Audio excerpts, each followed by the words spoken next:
For number 8, we also have a limit as x approaches infinity, so we need to divide by the highest exponent in the denominator.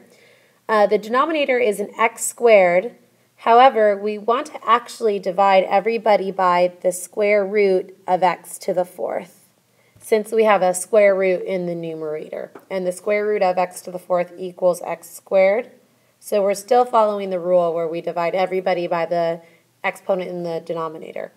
So for number 8, we'll have the limit as x approaches infinity of the square root of 5x to the 4th over x to the 4th plus 2x over x to the 4th all over x squared over x squared. So in the numerator, we have the square root of 5 plus 2 over x cubed all over 1. And 2 over x cubed will go to 0. So our final answer is just the square root of 5. For number 9, we want to find the limit as x approaches 6 from the positive side of x plus 2 over x squared minus 4x minus 12. The first thing we want to do is factor and see if anything cancels. So we have the limit as x approaches 6 from the positive side of x plus 2 over x plus 2 x minus 6. So our x plus 2 factors will cancel out. So really we want to find the limit as x approaches 6 from the positive side of 1 over x minus 6. So since we could not remove the factor x minus 6, we know that it's a non-removable discontinuity, and there is an asymptote at 6. So we need to figure out what is going on at this particular asymptote, and we want to know what it's doing on the positive side. So what we can do is draw a picture .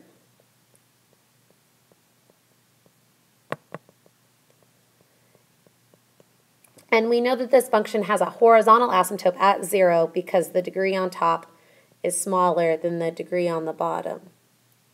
So now we could pick a number bigger than 6, such as 7.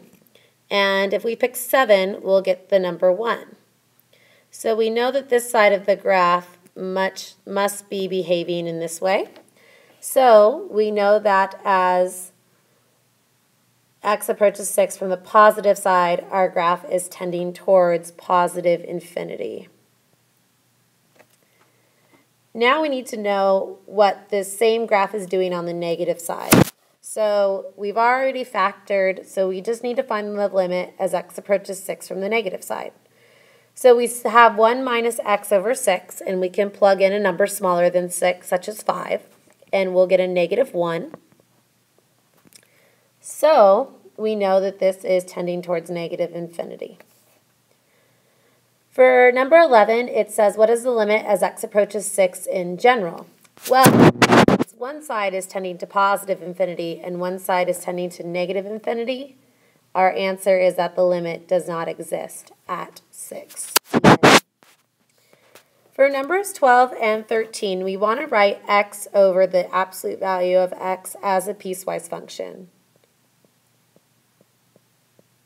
So our critical point is 0 because that's the number we plug in. So we know that our graph will be behaving one way as x is greater than 0 and another way at x is less than 0. We cannot plug in 0, so that's why we can't do greater than or equal to. So since we have x over x, we know that it will become 1 when x is greater than 0 and negative 1 when x is less than 0. So as x approaches 1 on the positive side, we know that the limit will be 1. And as x approaches 0 from the negative side, or all the numbers that are less than 0, we know that it will go to negative 1. If I ask what the limit is as x approaches 0 in general, in a separate question, we know that that answer would be d(n)e, since the two limits are different coming in from the positive and the negative side. For 14, we want to find the limit as x approaches 7 from the positive side. And if we factor the bottom, we have x over x plus 7, x minus 7. So even though we factor the bottom, we still don't have a removable discontinuity. So we know that there is an asymptote at 7, and we need to figure out what is occurring at that asymptote. So again, we can either draw a picture or just plug in a number that's bigger than 7, since we know that our horizontal asymptote is at 0. If we plug in 8, we will get, and it's actually easier to plug it into the original.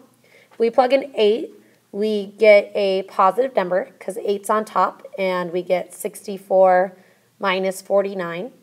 So since we got a positive number, we know that this limit will be tending towards positive infinity on that side of the asymptote. Now for 15, they want to know what the limit is as x approaches 7 in general. Well, we already know what it's doing from the positive side from problem 14, but we don't know what it's doing from the negative side. So let's plug in a negative number, or let's plug in a number that's less than 7, such as 6.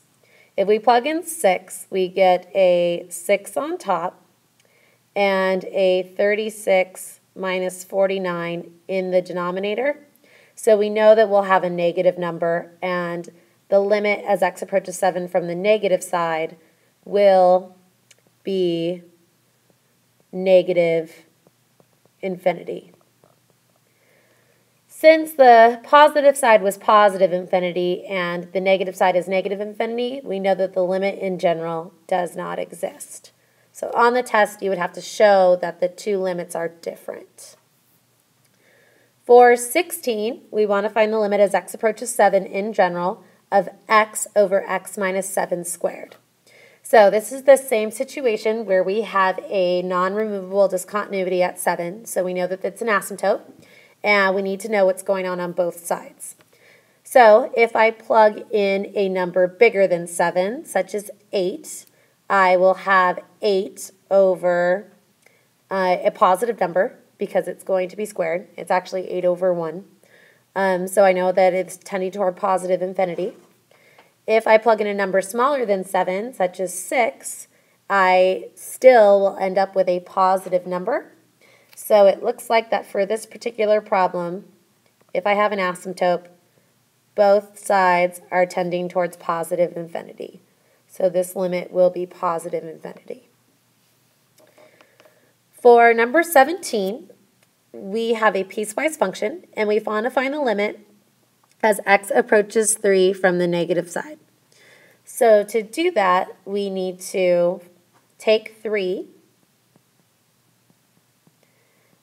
and plug it into x squared minus 5, since that is the function that exists for all of our x values that are smaller than 3.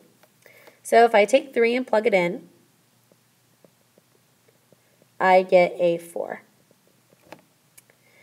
For part B, they want us to find the limit as x approaches 3 from the positive side. So I'm going to take 3 and plug it into the bottom function. Oops, that's a 2. So 3 plus 2 equals 5. Therefore, for part C, the limit as x approaches 3 of f of x does not exist, since we have different numbers for 3 coming in from the negative side and 3 from the positive side.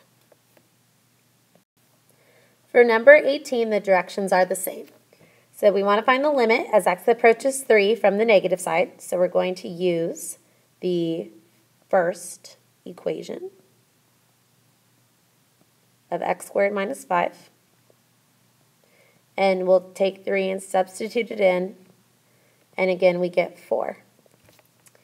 Now we want to find the limit as x approaches 3 from the positive side. So we're going to use x plus 1. And if I take 3 and plug it in, I also get 4. Therefore, the limit as x approaches 3 of f of x in general equals 4, since both the left-hand and the right-hand limits were the same. For number 19, the limit as x approaches pi over 4 of 3 cosine x, We want to first see if we can just simply take pi over 4 and substitute it in. And we can. We can find the cosine of pi over 4 and then multiply it by 3. So the cosine of pi over 4 is root 2 over 2. So our final answer is 3 root 2 over 2.